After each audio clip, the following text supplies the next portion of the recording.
महर को धक्का देने के बाद हॉस्टल के गार्ड और मैडम दोनों का कहना है कि उनकी आंखों के सामने मायरा ने महर मित्तल को धक्का दिया। इसी वजह से अब मायरा को बाल सुधार केंद्र ले जाया जा रहा है। जी हाँ दोस्तों, अब कहानी में एक जबरदस्त ट्विस्ट आ चुका है। एक तरफ अरमान अभीरा से कहता है कि मुझे किसी भी सबूत की जरूरत नहीं है, जबकि दूसरी तरफ अभीरा बार बार अपने फोन के बारे में पूछती है और कहती है कि मेरे फोन में सबूत था।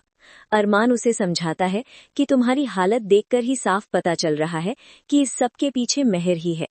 इसके बाद अभीरा कहती है कि सिर्फ मेरी ही नहीं बल्कि हमारी पूरी जिंदगी की हालत महर ने ही खराब की है। वो बताती है कि 8 साल पहले भी जब वो मुक्ति को बचाने गई थी तब भी कोई उस पर विश्वास नहीं कर रहा था कि महर मुक्ति की जान लेना चाहती है। इसलिए वो खुद मुक्ति को बचाने गई, क्योंकि आग लगाने वाली भी महर ही थी। उसने अरमान को मंकी के पास भेजा ताकि वो उसे बचा सके और वो खुद मुक्ति को बचा सके। ये सब सुनकर अरमान शॉक हो जाता है। दूसरी तरफ घर में मायरा नीचे आती है और कृष्ण से पूछती है कि आप तो पापा के साथ वेन्यू पर आने वाले थे। तभी माधव अभीरा का भजन चला देता है। अभीरा की आवाज सुनकर मायरा गुस्से में अपने कमरे में जाती है और स्पीकर के तार खींच देती है। वहीं उसे अभीरा का फोन मिलता है। फोन देखकर वो सोच में पड़ जाती है कि अगर वो मुझसे प्यार नहीं करती तो आज भी मेरे बर्थडे को पासवर्ड क्यों रखा है। जैसे ही वो अपना बर्थडे डालती है, फोन खुल जाता है और ये देखकर मायरा इमोशनल हो जाती है कि इतने सालों बाद भी अभीरा उससे इतना प्यार करती है।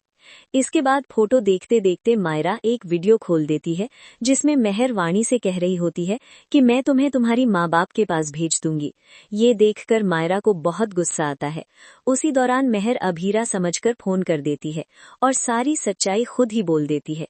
वो कहती है कि तुम्हारी बेटी मुझे माँ बुलाने वाली है और तुम्हारा अरमान मेरा होने वाला है।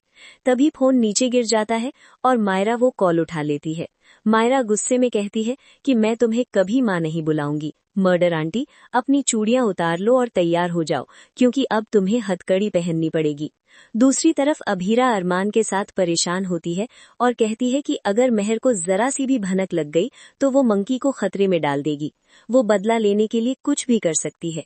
इसी बीच अरमान फोन करके शादी से मना कर देता है, जबकि घर में माधव और बाकी लोग शादी की तैयारी में ढोल बजा रहे होते हैं।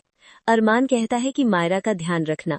वहीं मायरा को एहसास होता है कि उसने गलती कर दी है और उसने सब कुछ बता दिया। इसके बाद वो मुक्ति को बचाने के लिए वहां से निकल पड़ती है।